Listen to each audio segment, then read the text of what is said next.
Hi friends, നമുക്കിന്ന് കേരള PCയിൽ ഒരുപാട് importance ഉള്ള SCERT പാഠഭാഗങ്ങളുടെ സീരീസ് തുടങ്ങാം. ഇന്ന് ഞാൻ എടുക്കുന്നത് 5th സ്റ്റാൻഡേർഡിൻ്റെ ബേസിക് സയൻസിൻ്റെ ഫസ്റ്റ് ചാപ്റ്ററാണ്. ചാനൽ ആദ്യമായിട്ട് കാണുന്നവരൊന്ന് സബ്സ്ക്രൈബ് ചെയ്യുക, തൊട്ടടുത്തുള്ള ബെൽ ഐക്കൺ ക്ലിക്ക് ചെയ്യുക, ഇഷ്ടപ്പെട്ടാൽ ലൈക്ക് ചെയ്യുക, മറ്റുള്ളവർക്ക് ഷെയർ ചെയ്യുക. അപ്പോൾ നമുക്ക് പാഠത്തിൻ്റെ ആദ്യ ഭാഗം നോക്കാം. ഒറ്റയുള്ളൊരു ജീവിയും. അപ്പോൾ പാഠത്തിൻ്റെ ആദ്യ ഭാഗത്ത് തന്നിരിക്കുന്നത് ഒരു പൊന്മാനിൻ്റെ ചിത്രമാണ്. ഈ പൊന്മാൻ്റെ ചിത്രത്തിന് താഴെ കുറേ ക്വസ്റ്റ്യൻസ് ചോദിച്ചിട്ടുണ്ട്. ചിത്രത്തിലെ പക്ഷി ഏതാണെന്നും ഇവയുടെ പ്രധാന ഭക്ഷണം എന്താണ്, ഈ പക്ഷിയെ സാധാരണ എവിടെയാണ് കാണുന്നതും, എന്താണ് അതിന് കാരണം. അപ്പോൾ ചിത്രത്തിലെ പക്ഷി ഏതാണ്? പൊന്മാനാണ് അല്ലേ. അപ്പോൾ ഈ പക്ഷിയെ സാധാരണമായി നമ്മൾ കാണുന്നത് ജലസ്രോതസ്സുകൾക്ക് അടുത്തായിട്ടാണ് അല്ലേ. വയലിലും ഒക്കെ നമുക്ക് എന്ത് കാണാം? ഈ പക്ഷിയെ കാണാം. കൂടാതെ ഈ പക്ഷിയുടെ പ്രധാന ഭക്ഷണം എന്താണ്? മീനുകളാണ് അല്ലേ. അപ്പോൾ നമുക്ക് നോക്കാം. നദീതീരത്തോ കുളക്കരയിലോ ഉള്ള മാളങ്ങളിലാണ് പൊന്മാൻ താമസിക്കുന്നത്. അപ്പോൾ പൊന്മാൻ താമസിക്കുന്നത് എവിടെയാണ്? നദീതീരത്തോ കുളക്കരയിലോ ഉള്ള മാളങ്ങളിലാണ് പൊന്മാൻ താമസിക്കുന്നത്. ജലസ്രോതസ്സുകൾക്ക് സമീപം മീൻ പിടിക്കാനുള്ള സൗകര്യമുള്ള സ്ഥലങ്ങളിലാണ് ഇവ അധികമായി താമസിക്കുന്നത്. അപ്പോൾ ഇവ അടുത്തായിരിക്കും താമസിക്കുന്നത്. എന്തിന്? മീൻ പിടിക്കാൻ വേണ്ടി. അപ്പോൾ നദീതീരത്തോ കുളക്കരയിലോ ഉള്ള മാളങ്ങളിലാണ് പൊന്മാൻ കാണുന്നത്. ഇവ താമസിക്കുന്നത് ജലസ്രോതസ്സുകൾക്ക് സമീപം മീൻ പിടിക്കാൻ സൗകര്യമുള്ള സ്ഥലത്തായിരിക്കും താമസിക്കുന്നത്. ഇനി അടുത്തതായിട്ട് തന്നിരിക്കുന്നത് ഒരു ആടിന്റെ ചിത്രമാണ്. ആടിന്റെ പ്രധാന ആഹാരം എന്താണെന്ന് ചോദിച്ചിട്ടുണ്ട്. ആടിന്റെ പ്രധാന ആഹാരം നമുക്കറിയാം, പുല്ലും പച്ചിലകളുമാണ് ആടിന്റെ പ്രധാന ആഹാരം. താഴെ തന്നിരിക്കുന്നതും സസ്യഭാഗങ്ങൾ ആഹാരമാക്കുന്ന മറ്റു ജീവികളുടെ പടമാണ്. ഒരു മാനിന്റെയും മുയലിന്റെയും പടം തന്നിട്ടുണ്ട്. മറ്റ് ജീവികൾ സസ്യാഹാരം എടുക്കുന്ന മറ്റു ജീവികൾ ഏതൊക്കെയാണ്? പശു, അതുപോലെ തന്നെ പോത്ത്, എരുമ, ഇതെല്ലാം എന്താണ്? സസ്യബുക്കുകളാണ് അല്ലെ. അപ്പൊ നമുക്കറിയാവുന്ന ഒരു കാര്യമാണ്, സസ്യബുക്കുകൾ എന്ന് പറഞ്ഞാൽ എന്താണ്? അല്ലെ, സസ്യാഹാരികൾ, സസ്യഭാഗങ്ങൾ ആഹാരമാക്കുന്ന ജീവികളെയാണ് നമ്മൾ സസ്യാഹാരികൾ അല്ലെ സസ്യബുക്കുകൾ എന്ന് വിളിക്കുന്നത്. അപ്പൊ സസ്യഭാഗങ്ങൾ ആഹാരമാക്കുന്ന ജീവികൾ ഏതൊക്കെയാണ്? ആട്, മാന്, മുയല്, പോത്ത്, എരുമ, അങ്ങനെ കുറെ ജീവികൾ എന്താണ്? സസ്യഭാഗങ്ങൾ ആഹാരമാക്കുന്ന ജീവികളാണ്. നമുക്ക് അടുത്ത പേജിലേക്ക് പോവാം. അടുത്തതായിട്ട് തന്നിരിക്കുന്നത് വാസസ്ഥലവും ആഹാരവും. അപ്പോൾ നിങ്ങൾക്ക് ഒരു ചിത്രം തന്നിട്ടുണ്ട്. ഇതൊരു വയലിന്റെ ചിത്രമാണ്. അപ്പോൾ ഈ ചിത്രത്തിൽ കുറെ ജീവികളുടെ പടം നിങ്ങൾക്ക് തന്നിട്ടുണ്ട്. അപ്പോൾ എന്തൊക്കെയാണ് പടം നോക്കിയേ. ഒരു കൊക്കുണ്ട്, പിന്നെ കാക്കയുണ്ട്, തവളയുണ്ട്, ആമയുണ്ട്, ഞണ്ടുണ്ട്, അങ്ങനെ കുറെ ജീവികളുണ്ട് അല്ലേ. അപ്പോൾ ഈ ജീവികളുടെ ആഹാരത്തെ പറ്റിയാണ് നമ്മളിതിൽ പഠിക്കുന്നത്. ഒരു ആഹാര കാർഡാണ് തന്നിരിക്കുന്നത്. ID കാർഡ് പോലെ ഒരു ആഹാര കാർഡ്. അപ്പൊ നമ്മുടെ ജീവി കാക്കയാണ്. കാക്കയുടെ ഭക്ഷണം എന്തൊക്കെയാണ്? ചെറുജീവികൾ, പഴങ്ങൾ, ധാന്യങ്ങൾ, ഭക്ഷണാവശിഷ്ടങ്ങൾ, മൃതാവശിഷ്ടങ്ങൾ. അപ്പോൾ നമ്മുടെ കാക്ക എന്തൊക്കെയാണ് തിന്നുന്നത്? കാക്ക ഒരു മിശ്ര ബുക്കാണ് അല്ലെ. അപ്പോൾ ചെറുജീവികളെ തിന്നുന്നുണ്ട്, പഴങ്ങൾ തിന്നുന്നുണ്ട്, ധാന്യങ്ങൾ തിന്നുന്നുണ്ട്, ഭക്ഷണാവശിഷ്ടങ്ങൾ തിന്നുന്നുണ്ട്, മൃതാവശിഷ്ടങ്ങൾ തിന്നുന്നുണ്ട്. അടുത്തത് ഒരു ആടാണ്. ആട് എന്തൊക്കെ തിന്നുന്നു? പുല്ല്, ഇലകൾ, ധാന്യങ്ങൾ. അതൊരു എന്താണ്? സസ്യാഹാരം തിന്നുന്ന സസ്യബുക്കാണ്. അപ്പോൾ കാക്ക സസ്യാഹാരവും തിന്നുന്നു, മാംസാഹാരവും തിന്നുന്നതുകൊണ്ട് നമുക്ക് അതിനെ എന്ത് വിളിക്കാം? മിശ്ര ബുക്ക് എന്ന് വിളിക്കാം. എന്നാൽ ആട് എന്താണ്? ആട് ഒരു സസ്യബുക്കാണ്. അടുത്ത് നോക്കാം. കൂടിയാലും കുറഞ്ഞാലും. ഇതിൽ നിങ്ങൾക്ക് തന്നിരിക്കുന്നത് ഒരു ഫുഡ് വെബിന്റെ പടമാണ്. അതായത് ഒരു ആഹാര ശൃംഖല ജാലത്തിന്റെ പടമാണ്. അതായത് ഒരുപാട് ഫുഡ് ചെയിൻ ചേരുമ്പോഴാണ് എന്തായി മാറുന്നത്? ഫുഡ് വെബായിട്ട് മാറുന്നത്. ആഹാര ശൃംഖലകൾ ചേരുമ്പോൾ എന്തായി മാറുന്നു? ആഹാര ശൃംഖല ജാലമായിട്ട് മാറുന്നു. അതായത് ആദ്യം ഒരു ഹരിതസസ്യമുണ്ട്. ഹരിതസസ്യത്തെ ആര് തിന്നുന്നു? ഒരു പുൽച്ചാടി തിന്നുന്നു. പുൽച്ചാടിയെ ഒരു കോഴി, പിന്നീട് കുറുക്കനെ ആര് തിന്നുന്നു? കടുവ തിന്നുന്നു. അടുത്തൊരു ആഹാര ശൃംഖല ഏതാണ്? ഈ ഹരിതസസ്യത്തെ എന്ത് തിന്നുന്നു? ഒരു കാട്ടുപോത്ത് തിന്നുന്നു. കാട്ടുപോത്തിനെ കടുവ തിന്നുന്നു. അടുത്തത് ഈ ഹരിതസസ്യത്തിനെ മാൻ തിന്നുന്നു. മാനെ ആര് തിന്നുന്നു? നമ്മുടെ കടുവ തിന്നുന്നു. അപ്പൊ ഇവിടെ നമ്മൾ ഓർക്കേണ്ടത്, ആദ്യത്തെ കണ്ണി എപ്പോഴും ഒരു ഹരിതസസ്യവും ഇവിടുത്തെ ലാസ്റ്റ് കണ്ണി എന്ന് പറയുന്നത് ഒരു മാംസബുക്കുമാണ്. ഇതിനിടയിൽ എന്ത് വരാം? ഒരു മാംസബുക്കോ മിശ്ര ബുക്കോ എന്ത് വേണമെങ്കിലും വരാം. ഇവിടെ ശ്രദ്ധിക്കേണ്ട കാര്യം, ആദ്യത്തെ ആൾ എപ്പോഴും ആരായിരിക്കും? ഒരു ഹരിതസസ്യം ആയിരിക്കും. ഗ്രീൻ പ്ലാന്റ്സ് ആയിരിക്കും. കാരണം അവരാണ് ഉൽപാദകർ. അവരാണ് ഇവർക്കെല്ലാം നിലനിൽക്കാനുള്ള ആഹാരം ഉണ്ടാക്കുന്നത്. എന്നാൽ ഈ ആവാസ വ്യവസ്ഥയിൽ നിന്നും കടുവകൾ ഇല്ലാതായാൽ എന്ത് സംഭവിക്കും? കടുവകൾ ഇല്ലാതായാൽ എന്ത് പറ്റും? എല്ലാ ജീവികളുടെയും എണ്ണം എന്ത് ചെയ്യും? കൂടും അല്ലെ. ഇതങ്ങ് പെരുകാൻ തുടങ്ങും. അങ്ങനെ പറ്റുമ്പോൾ എന്ത് പറ്റുന്നു? നമ്മുടെ ആഹാരം ജീവികളുടെ എണ്ണം കൂടുമ്പോൾ അവർക്ക് കഴിക്കാനുള്ള ആഹാരത്തിന്റെ അളവ് എന്ത് ചെയ്യും? കുറയും. അങ്ങനെ എന്തു പറ്റും? ഈ ജീവികൾ പതുക്കെ എന്ത് ചെയ്യും? ഇല്ലാതാവും അല്ലെ. അപ്പോൾ മാംസബുക്കുകൾ ഇല്ല എങ്കിൽ എന്ത് പറ്റുന്നു? മാംസബുക്കുകൾ എന്ന് മാത്രമല്ല, ആഹാര ശൃംഖലയിലെ ഏതെങ്കിലും കണ്ണി വിട്ടുപോയി കഴിഞ്ഞാൽ ആഹാര ശൃംഖല മുഴുവൻ തകരാറിൽ ആകും. അപ്പൊ എന്തുകൊണ്ട് കടുവ സംരക്ഷണം? ഇപ്പൊ നമുക്കറിയാം, കടുവകളെ സംരക്ഷിക്കുന്ന ഒട്ടനവധി നാഷണൽ പാർക്കും ഒക്കെ നമ്മുടെ രാജ്യത്തുണ്ട് അല്ലെ. അപ്പോൾ ഭക്ഷ്യശൃംഖലയിലെ ഏറ്റവും ഉയർന്ന കണ്ണിയിൽപ്പെടുന്ന ജീവിയാണ് കടുവ. ഒരു ആവാസ വ്യവസ്ഥയിൽ സസ്യാഹാരികളുടെയും മാംസാഹാരികളുടെയും എണ്ണം ആരോഗ്യകരമായി നിലനിർത്തുന്നതിൽ ഓരോ കണ്ണിയിലെയും ജീവികൾക്ക് പങ്കുണ്ട്. ആഹാര ശൃംഖലയിലെ താഴെ കണ്ണിയിലുള്ള ചില ജീവിവർഗങ്ങൾ നശിച്ചാൽ അവയ്ക്ക് പകരം അതേ ധർമ്മം ചെയ്യുന്ന മറ്റു ജീവിവർഗങ്ങൾ ഉണ്ടായെന്ന് വരാം. എന്നാൽ കടുവയെ പോലുള്ള ജീവികൾ ഇല്ലാതായാൽ പകരം ആ ധർമ്മം നിർവഹിക്കാൻ മറ്റു ജീവികൾ അധികമില്ല. അതിനാൽ കടുവയെ പോലെ ഉയർന്ന കണ്ണിയായ ജീവികളുടെ സംരക്ഷണം പ്രാധാന്യം അർഹിക്കുന്നു. കടുവയെ സംരക്ഷിക്കുന്നത് വഴി വലിയൊരു ആവാസ വ്യവസ്ഥ മുഴുവനായും സംരക്ഷിക്കപ്പെടുന്നു. അപ്പൊ ഇവിടെ എന്തുകൊണ്ട് കടുവ സംരക്ഷണത്തിന് വേണ്ടി നമ്മൾ മുൻകൈ എടുക്കുന്നു എന്ന് പറഞ്ഞാൽ, ഭക്ഷ്യശൃംഖലയിലെ ഏറ്റവും ഉയർന്ന കണ്ണിയിൽപ്പെടുന്ന ഒരു ജീവിയാണ് കടുവ, അതായത് ഒരു മാംസാഹാരി. ഇത് എന്തുകൊണ്ട് നിലനിർത്തുന്നു എന്ന് പറഞ്ഞാൽ, ഒരു ആഹാര ശൃംഖലയിലെ ജീവികളുടെ എണ്ണം ആരോഗ്യകരമായ രീതിയിൽ നിലനിർത്തുന്നതിൽ ഒരു പങ്ക് ആർക്കുണ്ട്? ഈ മാംസാഹാരികൾക്ക് ഉണ്ട്. കാരണം ഇതിനിടയിലുള്ള ഏതെങ്കിലും കണ്ണികൾ വിട്ടുപോയാൽ അതേ ധർമ്മം ചെയ്യുന്ന മറ്റ് ജീവികൾ ഉണ്ടാകും എന്നാണ് പറയുന്നത്. എന്നാൽ ഈ ഒരു അതായത് ജീവികളുടെ എണ്ണം പെരുകാതെ നോക്കുന്ന ജീവിയായ കടുവയെ പോലുള്ള ജീവികൾ ഇല്ലാതായി കഴിഞ്ഞാൽ മറ്റുള്ള ജീവികൾ പെരുകുകയും അവർക്ക് ഫുഡിന് ഷോർട്ടേജ് ഉണ്ടാവുകയും ക്രമേണ അവരെന്ത് ചെയ്യും? ഇല്ലാതാവുകയും ആവാസ വ്യവസ്ഥ മുഴുവൻ നശിച്ചു പോവുകയും ചെയ്യും. അപ്പം അതിനാലാണ് കടുവ സംരക്ഷണം പോലുള്ള ജീവികളെ, അതായത് കടുവ പോലുള്ള ജീവികളെയൊക്കെ നമ്മൾ എന്ത് ചെയ്യുന്നത്? സർക്കാരിന്റെ നേതൃത്വത്തിൽ സംരക്ഷിക്കുന്നത്. അടുത്ത ഭാഗമാണ് അധിനിവേശക്കാർ. അപ്പോൾ ആഫ്രിക്കൻ ഭൂഖണ്ഡത്തിൽ കാണപ്പെടുന്ന ഒരു മത്സ്യമാണ് ആഫ്രിക്കൻ മുഷി. അപ്പോൾ ആഫ്രിക്കൻ മുഷി ആഫ്രിക്കൻ ഭൂഖണ്ഡത്തിൽ കാണപ്പെടുന്നു. ഇവ വളരെ പെട്ടെന്ന് വളർന്ന് പെരുകുന്നു. അപ്പോൾ ഇവിടെ പ്രത്യേകത എന്താണ്? പെട്ടെന്ന് തന്നെ പെരുകുന്ന ഒരു സ്വഭാവമാണ് ആർക്കുള്ളത്? ഈ ആഫ്രിക്കൻ മുഷിക്ക് ഉള്ളത്. കേരളത്തിലെ ചില ജലാശയങ്ങളിൽ അധിനിവേശ മത്സ്യമായിട്ട് ഇവ കാണപ്പെടുന്നു. അപ്പോൾ എന്താണ് അധിനിവേശ മത്സ്യം? എന്തുകൊണ്ടാണ് ഇതിന് അധിനിവേശ മത്സ്യം എന്ന് പറയുന്നത് താഴെ തന്നിട്ടുണ്ട്. എന്താണ്? ജലാശയങ്ങളിലെ നാടൻ മത്സ്യങ്ങളെ ഈ ആഫ്രിക്കൻ മുഷി ആഹാരമാക്കുന്നു. എന്നാൽ ഇവയെ ആഹാരമാക്കുന്ന മറ്റു ജീവികൾ നമ്മുടെ ജലാശയങ്ങളിൽ കാണപ്പെടുന്നില്ല. അപ്പോൾ അതുകൊണ്ടാണ് നമ്മുടെ ആഫ്രിക്കൻ മുഷിയെ അധിനിവേശ മത്സ്യമായിട്ട് കണക്കാക്കുന്നത്. അപ്പോൾ ആഫ്രിക്കൻ മുഷിയുടെ പ്രത്യേകത എന്താണ്? ജലാശയങ്ങളിലെ മറ്റു നാടൻ മത്സ്യങ്ങളെ ഇവയെല്ലാം ആഹാരമാക്കുന്നെങ്കിലും ഇവയെ ആഹാരമാക്കുന്ന മറ്റു ജീവികളെ ഇതുവരെ എന്ത് ചെയ്തിട്ടില്ല? കിട്ടിയിട്ടില്ലെന്നാണ് പറയുന്നത്. അപ്പോൾ അതിൻ്റെ ബാക്കി നോക്കാം. അപ്പോൾ നമ്മളോട് ചോദിച്ചിരിക്കുന്നത്, ഈ ഒരു ജീവി നമ്മുടെ കുളത്തിലൊക്കെ വന്ന് പെട്ടാലുള്ള അവസ്ഥ എന്താണ് അവസ്ഥ? നമ്മുടെ കുളത്തിലെ ജീവികൾ ക്രമേണ എന്ത് ചെയ്യും? ഇല്ലാതാവും അല്ലേ. അതുകൊണ്ടാണ് ഇതിനെ എന്ത് വിളിക്കുന്നത്? അധിനിവേശക്കാരൻ എന്ന് വിളിക്കുന്നത്. അപ്പോൾ ആഫ്രിക്കൻ മുഷി ഒരു അധിനിവേശ മത്സ്യമാണ്. അടുത്തത് ആഹാരബന്ധം. അപ്പോൾ ഒരു ആഹാര ശൃംഖലാജാലം അല്ലെങ്കിൽ ഒരു ഫുഡ് വെബിന്റെ ചിത്രം പിന്നെയും തന്നിട്ടുണ്ട്. എന്തൊക്കെയുണ്ട് ഇതിലൊരു ആദ്യം ഒരു സസ്യത്തെ കഴിക്കാനായിട്ട് ആരുണ്ട്? നമ്മുടെ ഒരു കാറ്റർപില്ലറിന്റെ പടം, അതായത് ഒരു പുഴുവിന്റെ പടം തന്നിട്ടുണ്ട്. ആ പുഴുവിനെ കോഴി തിന്നുന്നു, കോഴിയെ കുറുക്കൻ തിന്നുന്നു, കുറുക്കനെ ഒരു കഴുകൻ തിന്നുന്നു, ഒരു വൾച്ചർ തിന്നുന്നു. അടുത്ത ആഹാര ശൃംഖല ഇതിൽ നിന്ന് എങ്ങനെ ഉണ്ടാക്കാം? ഹരിതസസ്യത്തെ അണ്ണാൻ ഭക്ഷിക്കുന്നു, അണ്ണാനെ നേരെ കുറുക്കൻ ഭക്ഷിക്കുന്നു, അണ്ണാനെ അല്ലെങ്കിൽ പൂച്ച ഭക്ഷിക്കുന്നു, പൂച്ചയെ ആര് ഭക്ഷിക്കുന്നു? ഒരു കഴുകൻ ഭക്ഷിക്കുന്നു. അടുത്ത തന്നിരിക്കുന്നത് എന്താണ്? ഒരു ഹരിതസസ്യത്തെ പുൽച്ചാടി തിന്നുന്നു, പുൽച്ചാടിയെ തവള തിന്നുന്നു, തവളയെ പാമ്പ് തിന്നുന്നു, പാമ്പിനെ പിന്നെയും ആര് തിന്നുന്നു? ഒരു വൾച്ചർ അല്ലെങ്കിൽ ഒരു കഴുകൻ തിന്നുന്നു. അപ്പൊ ഇവിടെ കഴുകൻ എന്താണ്? കഴുകൻ ഒരു മാംസബുക്കാണ്. പിന്നീട് ഇവിടെ നമ്മൾ ആദ്യം ഓർക്കേണ്ട ആഹാര ശൃംഖലയിലെ ആദ്യത്തെ കണ്ണി ആരാണ്? ഒരു ഹരിതസസ്യമാണ്. ഇനി അടുത്ത ഭാഗം നമുക്ക് നോക്കാം. പലതരം ആഹാരബന്ധങ്ങൾ ഈ ചിത്രത്തിലുണ്ടല്ലേ. ഇതിൽ ഒറ്റ ശ്രേണിയിലുള്ള ഒരു ആഹാരബന്ധമാണ് താഴെ തന്നിരിക്കുന്നത്. അത് മുമ്പ് നമ്മൾ പറഞ്ഞതാണ്.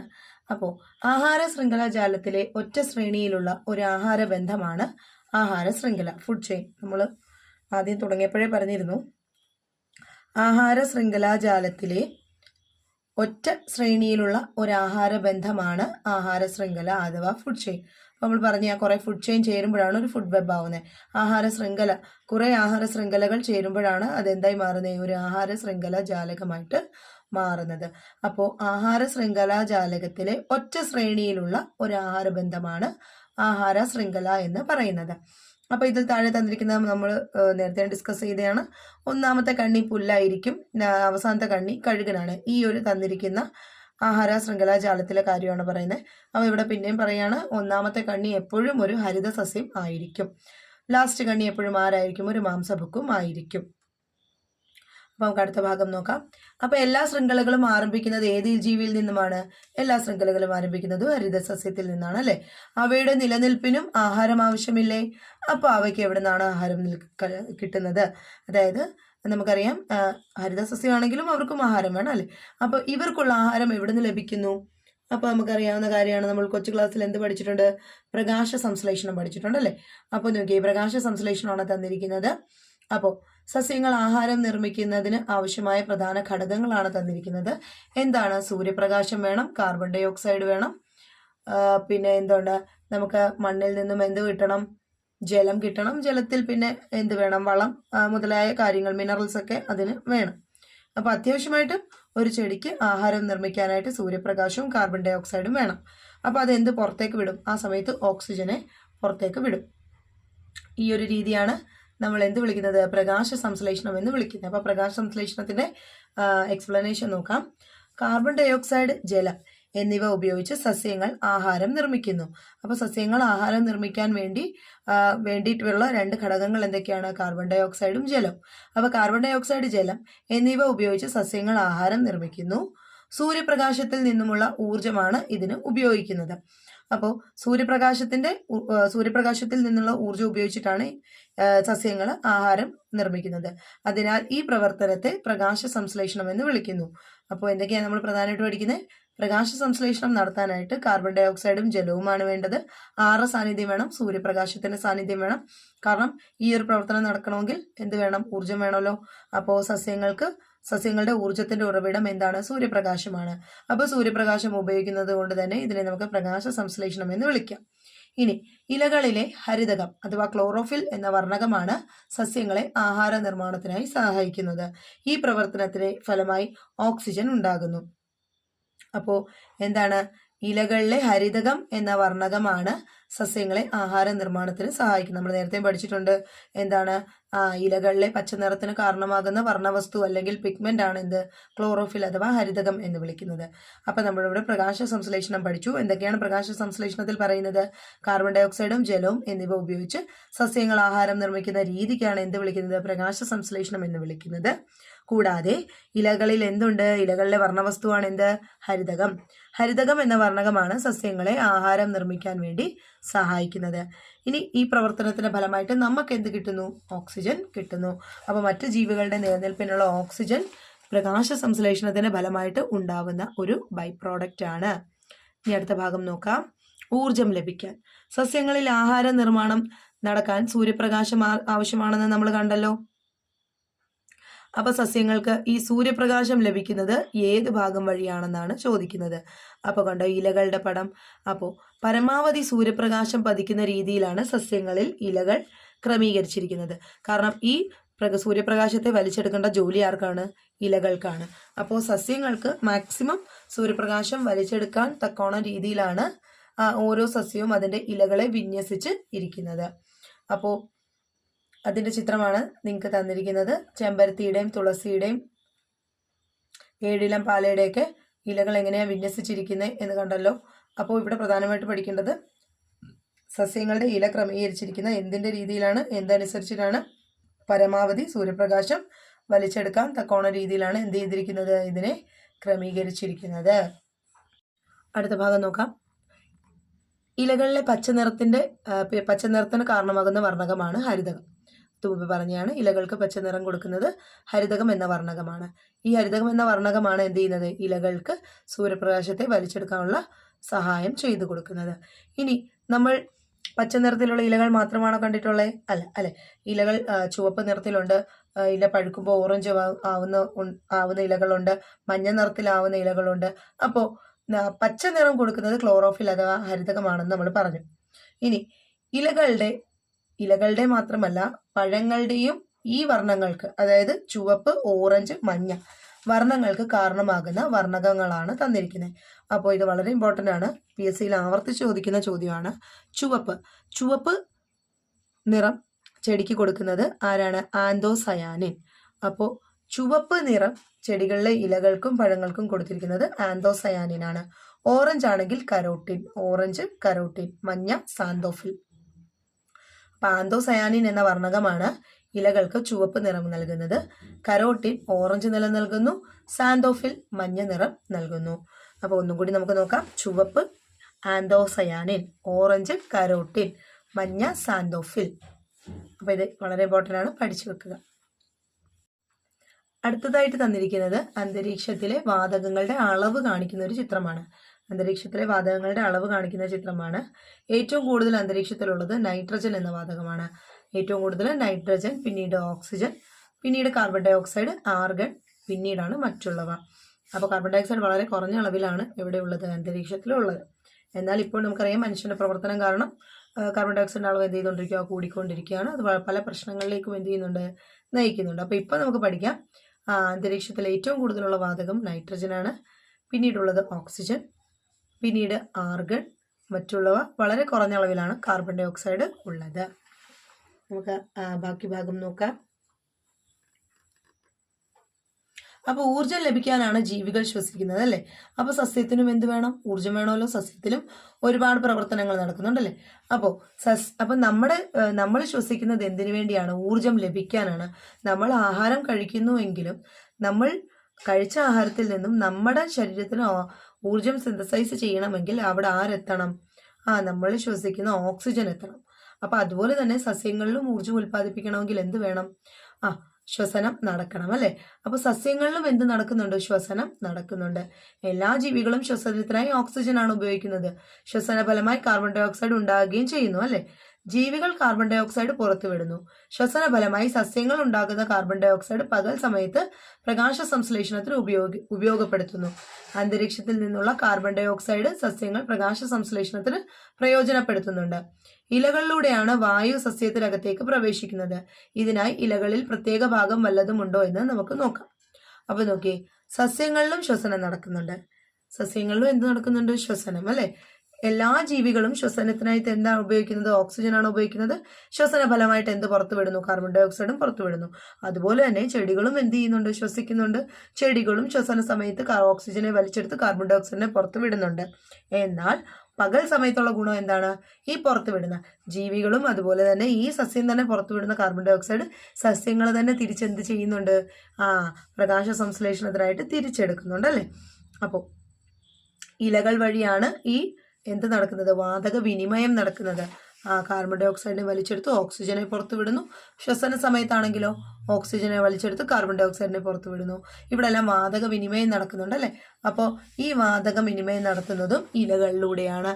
അപ്പൊ ഇലകളിൽ ഇതിന് പ്രത്യേകമായ ഭാഗമുണ്ടോ എന്നാ ചോദിച്ചിരിക്കുന്നേ, ഉണ്ട് അല്ലേ. നമുക്കറിയാം സ്റ്റൊമാറ്റ. സ്റ്റൊമാറ്റ എന്താണ്, ഇലകളിലെ ചെറിയ സുഷിരങ്ങളെയാണ് നമ്മൾ എന്ത് വിളിക്കുന്നത്, സ്റ്റൊമാറ്റ. അത് നമുക്ക് മൈക്രോസ്കോപ്പിൽ കൂടെ മാത്രമേ കാണാനായിട്ട് സാധിക്കുകയുള്ളൂ.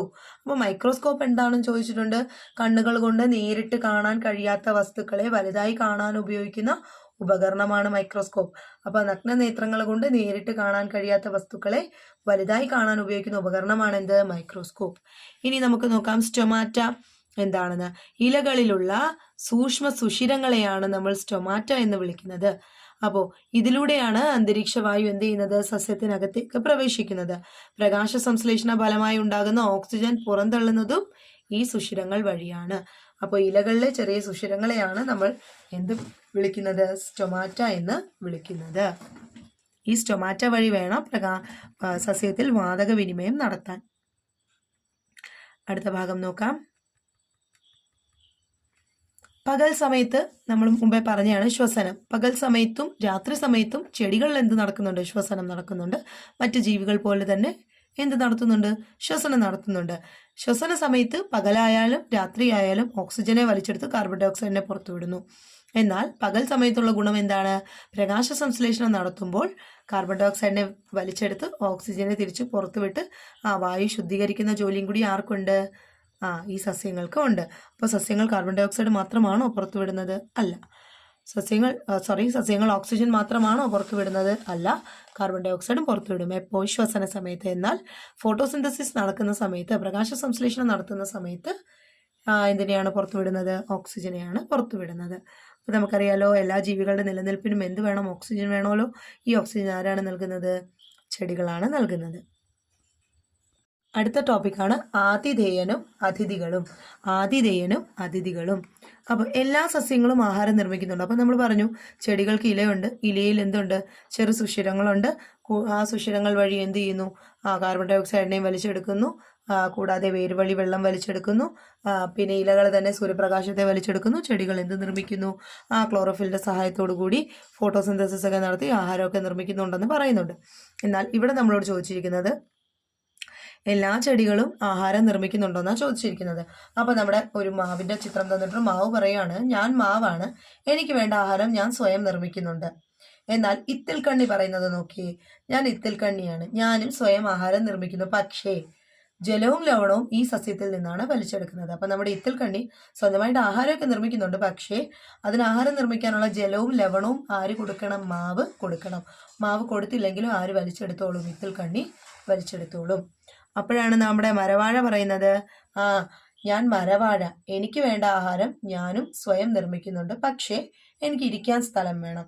അപ്പം നമ്മുടെ മരവാഴയും കൊണ്ട് നമ്മുടെ മാവിന് ദോഷമൊന്നുമില്ല. കാരണം അദ്ദേഹത്തിന് ഇരിക്കാൻ കുറച്ച് സ്ഥലം കൊടുത്താൽ മതി, ബാക്കിയുള്ള പരിപാടികളും സ്വന്തമായിട്ട് ചെയ്തോളും. എന്നാൽ മൂടില്ലാത്ത ആളി എന്താണ് പറയുന്നത്? ഞാൻ ആഹാരം നിർമ്മിക്കുന്നില്ല, എനിക്ക് വേണ്ട പോഷക ഘടകങ്ങൾ ഞാൻ ഈ ചെടിയിൽ നിന്നും വലിച്ചെടുക്കുന്നു. അപ്പോൾ മൂടില്ലാത്ത ആളി എന്താണ് ചെയ്യുന്നത്? മൂടില്ലാത്ത ആളിയും ഇത്തിൽക്കണ്ണിയും എന്താണ്? മറ്റു ചെടികൾക്ക് ദോഷം വരുത്തിക്കൊണ്ട് ജീവിക്കുന്ന, അല്ലെ മറ്റു ചെടികളിൽ നിന്നും ആഹാരം വലിച്ചെടുക്കുകയോ അല്ലെങ്കിൽ ജലവും ലവണവും വലിച്ചെടുത്ത് ജീവിക്കുന്ന ജീവികളാണ് എന്ത്? ഇത്തിൽക്കണ്ണിയും മൂടില്ലാത്ത ആളിയും എന്ന് പറയുന്നത്. അപ്പൊ നമുക്ക് മരവാഴയെ പറ്റി നോക്കാം. ചെറിയ വേരുകൾ മരവാഴയെ മരത്തിൽ പറ്റിപ്പിടിച്ച് വളരാൻ സഹായിക്കുന്നു. അപ്പോൾ ചെറിയ വേരുകളാണ് മരവാഴയെ മരത്തിൽ പറ്റിപ്പിടിച്ച് ഇരിക്കാൻ വേണ്ടി സഹായിക്കുന്നത്. കട്ടി കൂടിയ വേരുകൾ അന്തരീക്ഷത്തിൽ നിന്നും ഈർപ്പം വലിച്ചെടുക്കുകയാണ് ചെയ്യുന്നത്. വാസസ്ഥലത്തിനായി മാത്രമാണ് ഇവ ആതിഥേയ സസ്യങ്ങളെ ആശ്രയിക്കുന്നത്. ഇത്തരം സസ്യങ്ങളെ എപ്പിഫൈറ്റുകൾ എന്ന് പറയുന്നു. ഓർക്കിഡുകൾ എപ്പിഫൈറ്റുകൾക്ക് ഉദാഹരണമാണ്. അപ്പൊ എപ്പിഫൈറ്റുകൾക്ക് എന്താണ്? വാസസ്ഥലത്തിന് എന്ത് വേണം? ഒരു ചെടി വേണം. അപ്പൊ വാസസ്ഥലത്തിന് വേണ്ടി മാത്രം ആതിഥേയ ചെടികളെ അല്ലെ ആതിഥേയ സസ്യങ്ങളെ ആശ്രയിക്കുന്ന മറ്റു ചെടികളെയാണ് നമ്മൾ എപ്പിഫൈറ്റുകൾ എന്ന് പറയുന്നത്. ഇവയ്ക്ക് എന്തുണ്ട്? കട്ടി കൂടിയ വേരുകളുണ്ട്. ഈ കട്ടി കൂടിയ വേരുകൾ എന്ത് ചെയ്യും? അന്തരീക്ഷത്തിൽ നിന്നും എന്ത് ചെയ്യും? ഈർപ്പം വലിച്ചെടുത്ത് ആഹാരം നിർമ്മിക്കും. മറ്റു ചെറിയ വേരുകൾ എന്ത് ചെയ്യും? മരത്തിൽ പറ്റിപ്പിടിച്ചിരിക്കാനായിട്ടും സഹായിക്കും. അപ്പൊ ഇവയാണ് എപ്പിഫൈറ്റുകൾ. അപ്പൊ എപ്പിഫൈറ്റുകൾ ഒരു ചെടിയിലുണ്ട് എന്ന് പറഞ്ഞ് ചെടിക്ക് പ്രത്യേകിച്ച് ദോഷമൊന്നും ഇല്ല. അപ്പൊ മനസ്സിലാക്കി വെക്കുക, പരാതക സസ്യങ്ങളല്ല. എപ്പിഫൈറ്റുകൾ എന്ത് ചെയ്യുന്നില്ല? ചെടികളെ വെള്ളത്തിനും ലവണത്തിനും വേണ്ടിയൊന്നും ആശ്രയിക്കുന്നില്ല, അല്ലെങ്കിൽ ആഹാരത്തിന് വേണ്ടി ആശ്രയിക്കുന്നില്ല. പകരം അതിന് വാസസ്ഥലത്തിന് വേണ്ടി മാത്രമാണ് എപ്പിഫൈറ്റുകൾ മറ്റു ചെടികളെ ആശ്രയിക്കുന്നത്. അതിനെന്തുണ്ട്? കട്ടി കൂടിയ വേരുകളുണ്ട്. ഈ കട്ടി കൂടിയ വേരുകൾക്ക് എന്ത് ചെയ്യാൻ പറ്റും? ഈ അന്തരീക്ഷത്തിൽ നിന്നുമുള്ള ഈർപ്പം വലിച്ചെടുക്കാനായിട്ട് സഹായിക്കും. അപ്പൊ എപ്പിഫൈറ്റുകൾ വളരുന്നതുകൊണ്ട് ആതിഥേയ സസ്യങ്ങൾക്ക് ദോഷമുണ്ടോ? ഒരു ദോഷവും ഇല്ല. ഇനി നമുക്ക് ഇത്തിൽക്കണ്ണിയുടെ കാര്യം നോക്കാം. ഇത്തിൽക്കണ്ണിയും മരവാഴയും നോക്കാം. കണ്ടോ, ഇത്തിൽക്കണ്ണി കണ്ടോ, വേര് തുളച്ചിറക്കിയിരിക്കുന്നു. അതായത് ആതിഥേയ സസ്യത്തിലേക്ക് വേര് തുളച്ചിറക്കിയിരിക്കുന്ന ഒരു ചിത്രമാണ് എന്ത് ചെയ്തിരിക്കുന്നത്? തന്നിരിക്കുന്നത് അല്ലേ. അപ്പോൾ ആതിഥേയ സസ്യത്തിൽ നിന്നും ജലവും ലവണവും വലിച്ചെടുത്ത് ഇത്തിൽക്കണ്ണി സ്വയം ആഹാരം നിർമ്മിക്കുന്നു. അതിനാൽ ഇത്തിൽക്കണ്ണി പോലുള്ള സസ്യങ്ങളെ അർദ്ധപരാതങ്ങൾ എന്ന് പറയുന്നു. അപ്പോൾ ഇത്തിൽക്കണ്ണിയെ നമുക്ക് അർദ്ധപരാതം എന്ന് വിളിക്കാം. കാരണം ഇത് ജലവും ലവണവുമാണ് വലിച്ചെടുക്കുന്നത്. ജലവും ലവണവും ആതിഥേയ സസ്യത്തിൽ നിന്ന് വലിച്ചെടുത്ത് ആഹാരം എന്ത് ചെയ്യും? സ്വന്തമായിട്ട് നിർമ്മിക്കും. അപ്പൊ അതുകൊണ്ടാണ് ഇതിനെ അർദ്ധപരാതങ്ങൾ എന്ന് വിളിക്കുന്നത്. അതായത് ആഹാരം മുഴുവനായിട്ട് എന്ത് ചെയ്യുന്നില്ല? ആതിഥേയ സസ്യത്തിൽ നിന്ന് വലിച്ചെടുക്കുന്നില്ല, പകരം ജലവും ലവണവും വലിച്ചെടുക്കുന്നത് കൊണ്ടാണ് ഇതിനെ അർദ്ധപരാതങ്ങൾ എന്ന് വിളിക്കുന്നത്. അപ്പോൾ എന്തായാലും അതിനെ ഡിപ്പെൻഡ് ചെയ്യാൻ ഒരു ചെടി വേണം. അത് ആരെയാണോ ഡിപ്പെൻഡ് ചെയ്യുന്നത് അത് കുറച്ച് നാൾ കഴിയുമ്പോൾ എന്ത് ചെയ്യും? നശിച്ചു പോകും. കാരണം ആഹാരം സ്വന്തമായിട്ട് നിർമ്മിക്കുന്നുണ്ട് എങ്കിലും ഇതാ ചെടിയുടെ ജലവും ലവണവും എന്ത് ചെയ്യുന്നുണ്ട്? വലിച്ചെടുക്കുന്നുണ്ട്. അതുകൊണ്ട് ആ ചെടിക്ക് എന്ത് ചെയ്യാൻ പറ്റത്തില്ല? ആഹാരം കൃത്യമായിട്ട് നിർമ്മിക്കാൻ പറ്റില്ല. അപ്പൊ ഇതിനെ എന്ത് വിളിക്കാം? അർദ്ധപരാതങ്ങൾ. അപ്പൊ എന്തുകൊണ്ട് അർദ്ധപരാതങ്ങൾ എന്ന് വിളിക്കുന്നു? ആഹാരത്തിന് വേണ്ടി പൂർണ്ണമായിട്ടും അത് ആതിഥേയ സസ്യത്തെ ഡിപ്പെൻഡ് ചെയ്യുന്നില്ല, പകരം ആതിഥേയ സസ്യം കൊണ്ടുവരുന്ന ജലവും ലവണവും വലിച്ചെടുത്ത് സ്വന്തമായിട്ട് എന്ത് ചെയ്യും? ആഹാരം നിർമ്മിക്കുന്നതുകൊണ്ടാണ് ഇതിനെ അർദ്ധപരാതകം എന്ന് വിളിക്കുന്നത്. എന്നാൽ മൂടില്ലാത്ത ആളിയുടെ കാര്യം നോക്കിയേ. മൂടില്ലാത്ത ആളി കണ്ടോ, പറ്റിച്ചേർന്നങ്ങിരിക്കും അല്ലേ, ആതിഥേയ സസ്യത്തിലേക്ക് പറ്റിച്ചേർന്നിരിക്കുകയാണ് കണ്ടോ. അതിൻ്റെ വേരുകൾ ഇറങ്ങിയിരിക്കുന്ന ചിത്രമൊക്കെ തന്നിട്ടുണ്ട് അല്ലേ. അപ്പോൾ ആതിഥേയ സസ്യത്തിൽ നിന്നും പോഷകഘടകങ്ങൾ വലിച്ചെടുക്കാൻ കഴിയുന്ന വേരുകളാണ് നമ്മുടെ ഇത്തിൽക്കണ്ണിക്കുള്ളത്. ആതിഥേയ സസ്യത്തിൽ നിന്നും പോഷകഘടകങ്ങൾ വലിച്ചെടുക്കാൻ കഴിയുന്ന വേരുകളാണ് നമ്മുടെ ഇത്തിൽക്കണ്ണിക്കുള്ളത്. ആതിഥേയ സസ്യത്തിൽ നിന്നും പോഷകഘടകങ്ങൾ വലിച്ചെടുക്കുന്നു.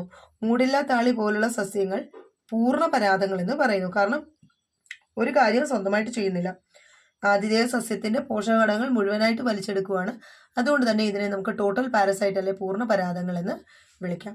അപ്പോൾ ഇത്തിൽക്കണ്ണി ഒരു അർദ്ധപരാതവും മൂടില്ല താളി ഒരു പൂർണ്ണ പരാതവുമാണ്. എന്നാൽ മരവാഴ എന്താണ്? എപ്പിഫൈറ്റുകൾ ആണ്. പിന്നെ ഈ പാഠത്തിന്റെ ലാസ്റ്റ് ഭാഗത്ത് തന്നിരിക്കുന്നത് എന്താണ്? പ്രകൃതിയിലെ എല്ലാ ജീവജാലങ്ങളും പരസ്പരം ആശ്രയിച്ചാണ് ജീവിക്കുന്നത്. അപ്പോൾ പ്രകൃതിയിലെ എല്ലാ ജീവികളും പരസ്പരം ആശ്രയിച്ചാണ് ജീവിക്കുന്നത്. അപ്പോൾ ഇത്രയും ഉള്ളൂ. അപ്പോൾ ഈ ഒരു വീഡിയോ ഇഷ്ടപ്പെട്ടാൽ തീർച്ചയായിട്ടും നിങ്ങൾ ഈ ചാനൽ സബ്സ്ക്രൈബ് ചെയ്യണം, മറ്റുള്ളവർക്ക് ഷെയർ ചെയ്യണം. നന്നായിട്ട് പഠിക്കുക. നമുക്ക് ഒരുമിച്ച് PSC ക്രാക്ക് ചെയ്യാൻ ശ്രമിക്കാം.